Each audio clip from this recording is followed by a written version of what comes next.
listeners. This is Maleigh, and I'm here to present to you Rise's very first podcast. It is entitled Not All Pirouettes and Pliés, The 10-Year Journey. Last fall, I sat down with Dr. Hirsch to discuss her 10th year here at MSA, as well as her plans for the future. Obviously, it is now 2020, and we are going through a global pandemic. So please keep in mind that this was taped prior to these events. Here we go.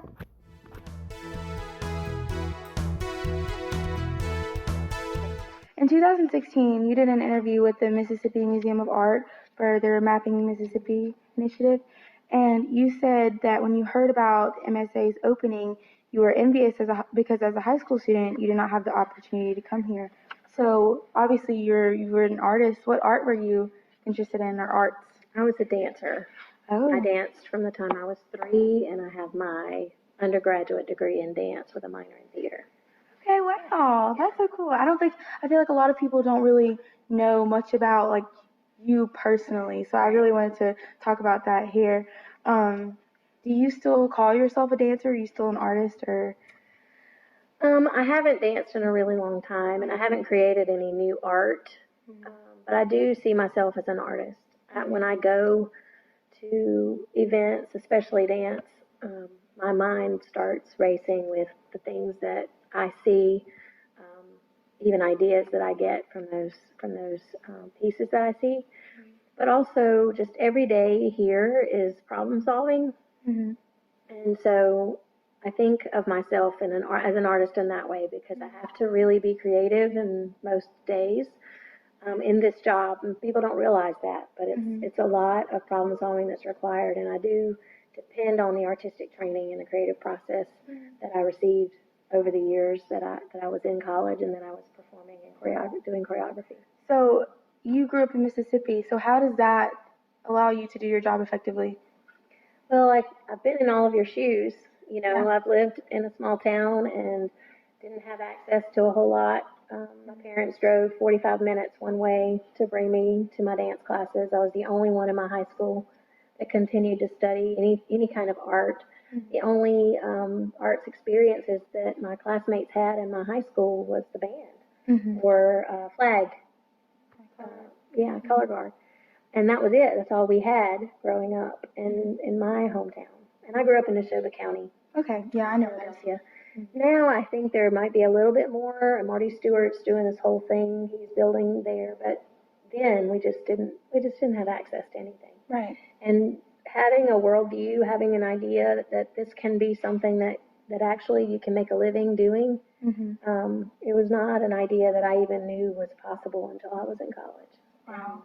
I think just being able to relate to all of you and the fear that I had of loving something that didn't seem like it was wanted by others, I think I understand that. I understand that perspective, and I think being in Mississippi and knowing what's here now and being able to look at it from an adult's perspective and helping you guys see it earlier than I got to, hopefully that will make a better impact for your futures. You'll be more prepared and feel more confident going into college and career. So that was in 2009 when you took this job. It's been 10 years. How does that feel? It's really unbelievable that 10 years has passed. And I was 33 when I took this job. And which was really young, and honestly looking back, I think I didn't know what I didn't know. You know what I'm saying? Yeah. And I think I just came in with the hope that I could impact this place in a positive way, and I think I was pretty confident coming in the door that I could effect change in a good way, because I had lived through some things in my career that I felt like I could bring to light here, and that would help the students and the staff. But the change that I had hoped for didn't come as fast as I thought it would. And I think that's because, it's operating under a state agency, and just an educational system is a little bit more complicated than a private nonprofit where I was. So in my old job, if I wanted to create a new program, I just did it. I didn't have to, I just had to find a way to pay for it, and I was good, Right. And so coming here, that had to slow down a little bit. But I, looking back over the past 10 years, I absolutely love being here. And it doesn't feel like it's been a decade. When I first got here, I thought I'd probably be here 6 or 7 years, and then we'd head on, Yeah. and with my family. And now I can't really see myself anywhere else. Mm-hmm. So my hope is that over the next 10 years that we can see the full growth of the school that we hope for. But I just love it. I love being here. This environment is so special. And the Absolutely. students that I meet, the staff that work here, it's unbelievable that it's right here in the state of Mississippi. I wish so many more people knew what it was like inside these walls.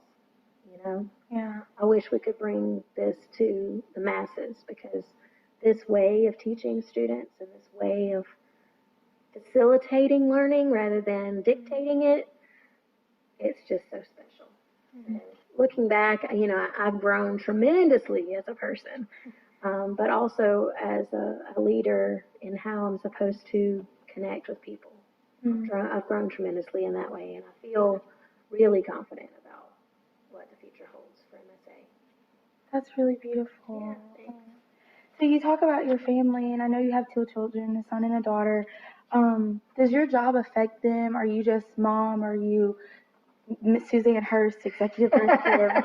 Does that affect the way they view you, or you're just their mother? I think it does. In 2013, I started a doctorate program. I'm working on my dissertation now. Awesome. Yeah, I'm excited about it. I'm ready to finish. But when I started that program, my daughter was 18 months old. Wow. And so I wasn't sure that this was the smartest thing in the world to do, trying to do a 24-hour day school and be a parent. But I see how they look at me when I talk about school, and I see that they appreciate what I'm doing, and that I have an identity other than mom. Wow. Mm-hmm. And I talked to my husband when we first moved here, because my old job, I worked even more hours, if you can believe it, than this one. And I felt like I missed out on my son the first 3 years. I felt like I wasn't there enough. Mm-hmm. And when we moved here, I eliminated a very long commute that I used to have one way. It was an hour and 15 minutes. Wow, that is pretty. Yes, I was losing 2.5 to 3 hours every day of my day just in the car, being away from my family. And when I would get off, we would normally have events in the night, but I didn't have time to go home and see them and then come back. Mm-hmm. Now, being here, I live 5 minutes away, so I can go home, I can eat dinner with my family, and usually one of the 2 of them, or both, will come back up here with me for events. Mm-hmm. And so they're getting arts exposure that they wouldn't have gotten, in a small town, really anywhere else. And all of these events, you guys create, it's inspiring to them, So both Zachary and Renee have been very, very interested in what happens here. And Renee's really proud to say that I work here. And she used to say I owned the school. And I said, no, baby, I don't own the school. Oh, no. But I think they do. I think they see me as having a career and being mom. Mm-hmm. But I do make quality time for them. Mm-hmm. That doesn't involve work, but they seem to be really understanding about what I do and appreciate it, I think. Mm-hmm. And when I was talking to my husband about the amount of work that was on me when we were in New Orleans, he said, Suzanne, you have a job that's inspiring, like it's fulfilling, it's something that makes you happy in addition to being a mother, and they can see that this is something that's possible. It's possible to enjoy what you do every day, and it's not just go to work. It's not just go make a paycheck so that you can pay the bills so that you can get up and do it the next day. That's not what it's about for me, And he was really right, because this job, while it's a job, it's not something that I dread ever. Any day I get up, I'm happy and thinking about what kinds of things I get to do. And it's not what I have to do, it's what I get to do every day.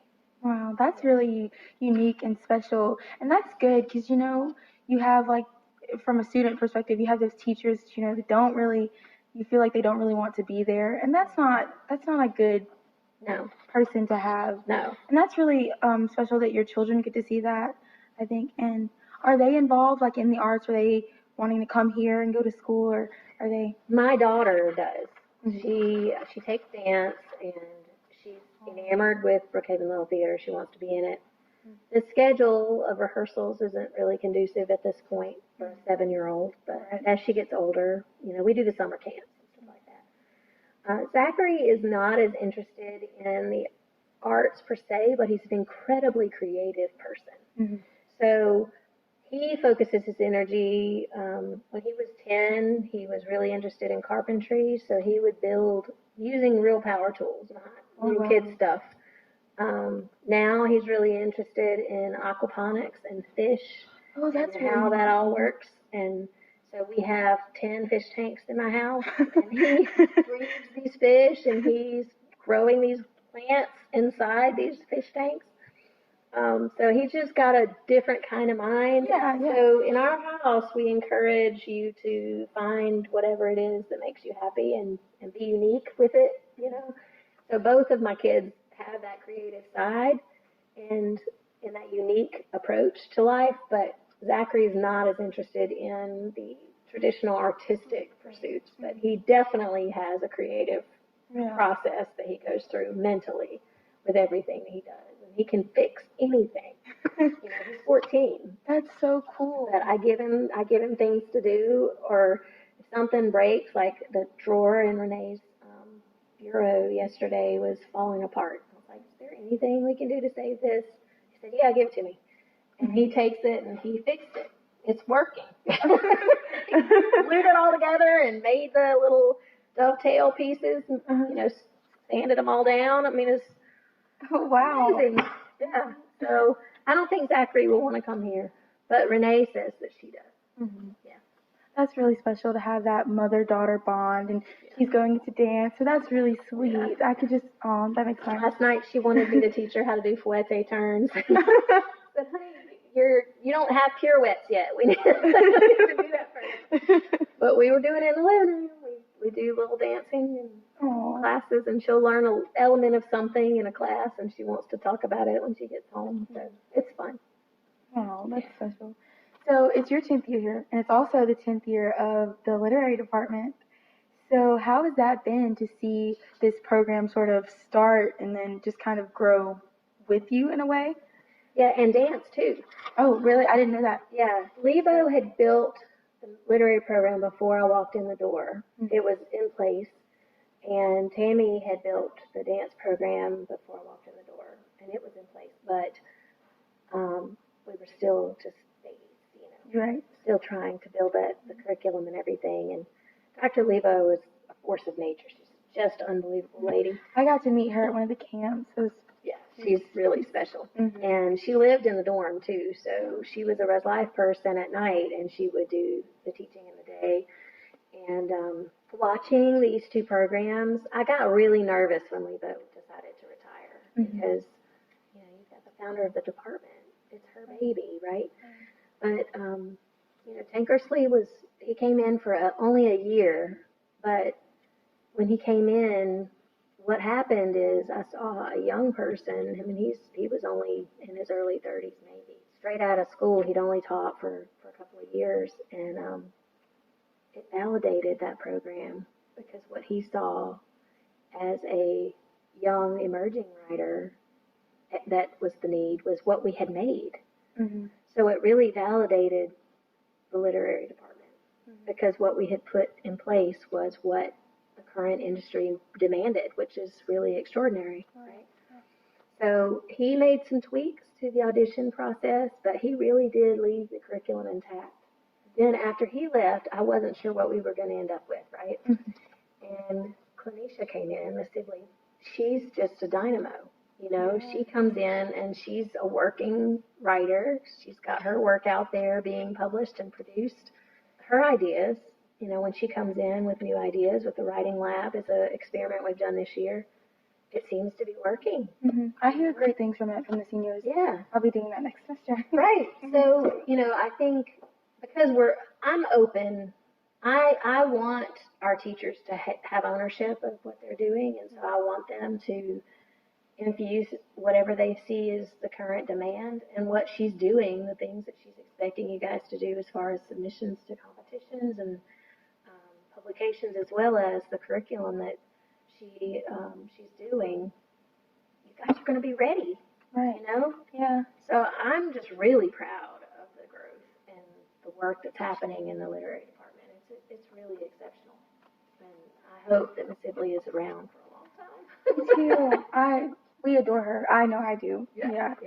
So I didn't know that it was the dancer's 10th year too. So tell me a little about that since you're a dancer. Yeah. So Tammy Stanford and I both went to the same dance degree program. We both graduated from the USM Bachelor of Fine Arts degree in dance, and we studied under the same teachers. But she graduated before I came, and so I didn't ever study with her as a student. But I knew her because she would come back and set work on the students at Southern Miss. And she also got me my first job as a dance teacher. Wow, that's so special. Her daughter was at a Montessori school, and she needed a dance teacher to come and teach at the Montessori school because she wasn't going to be able to do it anymore. And so when she came to the department, Patty, our mentor, the lady that donated all the choreography that we used, told her about me. And so I started teaching at the Montessori school because Tammy recommended me to it. So I go way back with Tammy, but not necessarily, we weren't like, I hadn't talked to her in all those years since I graduated until I got here and she was here. So that was pretty cool. Yeah. The department that she has created as far as the composition, improvisation, and the ballet and modern techniques, we have evolved that curriculum and how it's offered to the students here at MSA. There for a while, every year, we would make a modification. Just thinking about what things we could do, what the students needed. The senior focus classes were added for them because of the research component that we felt was missing. Tammy really felt it was missing. So that curriculum wasn't as set in stone as literary has been, because we really haven't changed anything for literary curriculum except for now with the writing lab. But the intent, like the content inside those classes changed depending on the teacher, right? So Tankersley took it a little differently than Lebo, and Sibley's taken it a little different than both of them. But the class itself is the same. Tammy's, we were doing ballet and modern less and more comp and improv. We were doing that all year long too. And then we figured out that they really need more technique, you know. So we've evolved it, right? It's changed. And I think probably it comes from she and I can really bounce those things off of each other. Yeah. Because of our experiences. Yeah. And what we know is going on, because my hand was very much in the dance industry all the way up until the time I got here. I was working for the New Orleans Ballet Association, and so all the companies that we would bring in, I got to go see them before we brought them and decide if they were okay. I was taking our students all over the country, taking classes and performing. So I was very in touch with the dance community as in the nation before I came here. So Tammy and I really have worked pretty closely in what has been offered, and we've kept this curriculum about 3 years the way it stands now, and we'll keep it that way, I think, for a while. But that program, as far as the numbers of dancers, hasn't really changed much as far as the size of the department, but the quality of what she's delivering and the continuity and the consistency of what the kids are coming out of MSA with is really making an impact on their ability to get into dance programs. I mean, that 100% of them are accepted in dance every year, and that's significant. Yeah, that's really unique. And I'm not really familiar with dance, but that's really interesting. So with the media department that was just recently added, you said at the Cervidium Club meeting, you didn't want to accept students just for the sake of having numbers. You want to continue to have the threshold to be able to meet the bar, and so you added another program. So what did that mean? Were the numbers diminishing, or? No, not at all. So when this school began, we had 7 programs of study identified by the advisory council that needed to be implemented. And media and instrumental music are the two that were missing. When I got here, we had the other 5. And what we felt in 2009, 10, and 10, 11 was this excitement, this, I don't know how to put it into words, but there was just a level of energy that happened on campus by having these new disciplines. And when we created media, it was sort of a perfect storm. So I was at a conference with a man from MDE who told me that he had some money that he could give us for curriculum, and that it needed to be something tied to job skills. He was with CTE, Career Technical Education. And I told him we don't have a CTE program. That's not really what we do. But we had talked over the strategic planning process that we'd like to get to our next phase of adding another discipline. And he said, I can give you the money to start up the equipment, to get the equipment, which is... That's a lot of... Right. That was, money has been the reason we haven't added the 2 disciplines, the last 2 disciplines. Space for instrumental, because we just don't have enough room. Yeah. So I went back to the faculty and said, okay, we have this opportunity. What do you think about adding media? And everybody was on board. Yeah. So I had a group of people from the faculty. We all went on visits. So I brought Dr. Brooks to the New Orleans Center for Creative Arts, and I had Maurice Calvert, Kelly Orner went to Hines Community College. Tammy and Dr. Lebo, I think they went to a school at Jackson Public Schools that offered digital media. And MPB, we all went to MPB to talk to them. And we wanted to know industry standard, because the film credits were happening in Mississippi too, and in Louisiana. So there's all these jobs, but no workforce for it. Right. So we saw that there could be job readiness.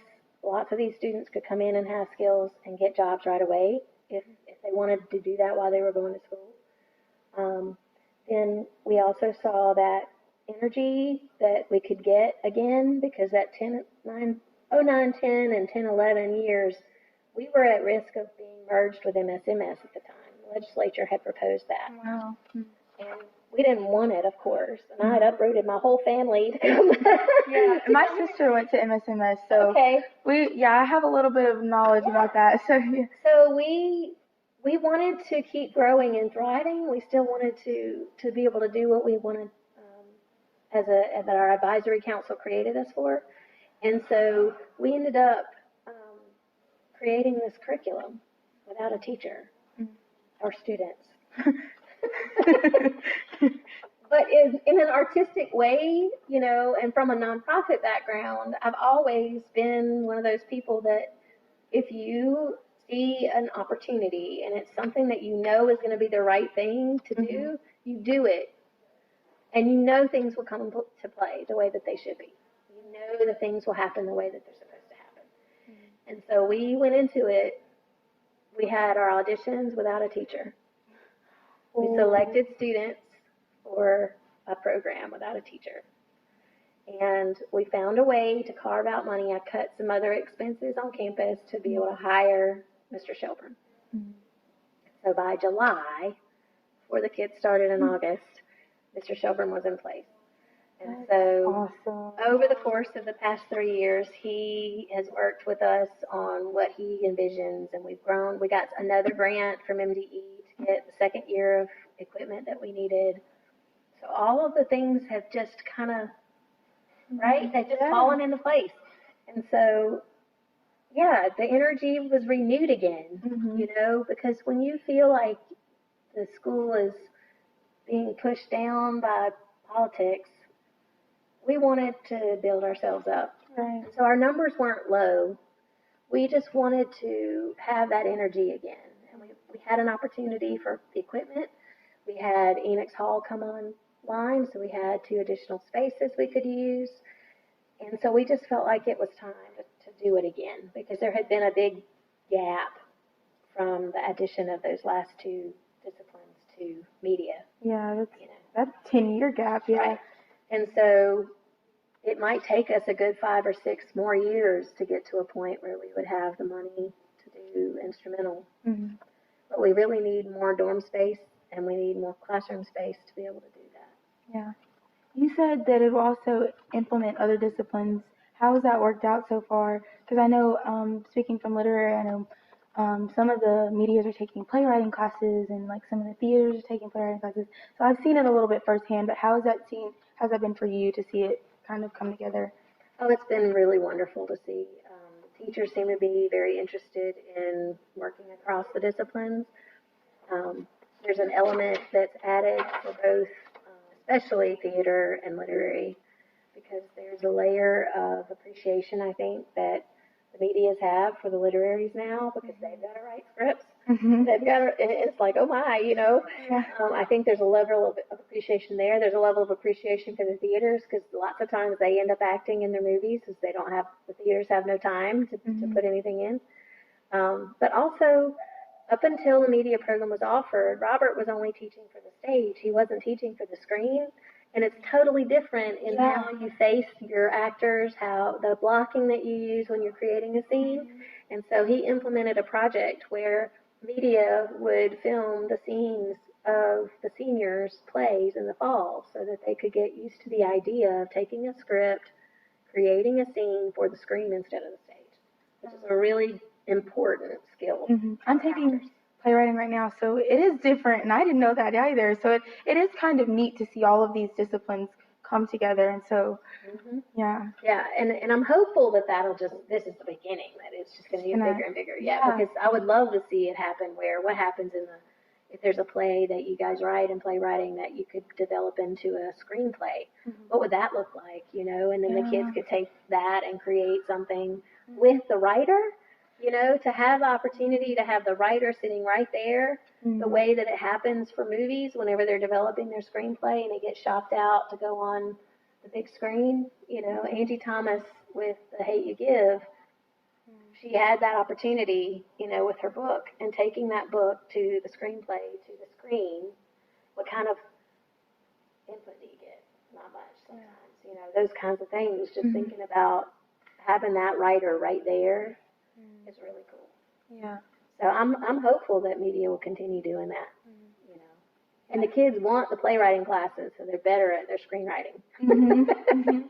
Yeah, my roommate was like, I have to take a playwriting class, and so we're getting used to it because we're like, this is our space, but now we're like, okay, we kind of understand, we get it. Right. We're doing playwriting, we're okay, it's okay, you can come now. Like, right. Yeah. It helps them to appreciate what you do also, and to know, like, if they go out there and they become directors or they become, filmmakers of any sort, that kind of communication that's needed, and the work that it took to get there, that you don't just go through and scratch it out because you didn't like it. You know what I mean? Like, you have to be able to appreciate that, I think, to have the opportunity to create something meaningful. Yeah. And so my final question is, what kind of legacy would you like to leave? Because you said you plan on staying here for another 10 years. I hope so. So what kind of, even after you, or how would you like to be remembered, and what kind of change would you like to sort of happen, if that makes sense? It's a good question. So when I think about you guys and the work that you all do, and the alumni that go out and take this work on, when I was in college, Tammy and I had the same mentor. She said, I've given you all I can. I have to know that you're going to be good stewards of it, right? That you're going to go out there and you're going to take everything you've learned and put it into practice in a new way. That's what I hope for. I really like that advice or the thing that she said to us that she hoped for. That's what I really hope for as a director at this school. That you all, a lot of times I think our students don't necessarily really understand what they have here until they leave, and they're like, oh my goodness, what in the world was I doing? And I think that's always going to be the case because you're teenagers, and some of you guys are more aware than others as far as this doesn't exist anywhere. Like, even the big schools that are like us across the country don't do as much as we do sometimes, when I talk to them. So I think for me, the legacy that I hope for is that the school school will continue on long term, and that we won't be seen as a luxury, that Mississippi will take this school and embrace it for the jewel that it is, become a model of education, not an anomaly. That's what I hope for. I hope that the students who leave here will look back on MSA and say they did everything they could for me. Right. And we want all of you to feel that way, not as a group, but as individuals, that you all got the opportunities you were hoping for while you were here. And if you didn't, did you say something so we can make sure that it happens in the future? Yeah. Right? Right. Because I really do enjoy the interaction with the students. And we have an opportunity, because we're so small, to really make an impact. Yeah. So my hope is that as the students leave here, I don't know if I even answered your question, but as the students leave here, that you guys look back and understand and really appreciate that we did everything we could. Because I do push everybody here to do more than what's expected. The staff, for all of you. I continually try to get everybody to think that way. And I'm hopeful that you guys will see that, or at least feel it once you're gone, once you graduate. Yeah? Yeah. Thank you. You're welcome. Thank you so much. This meant a lot to me.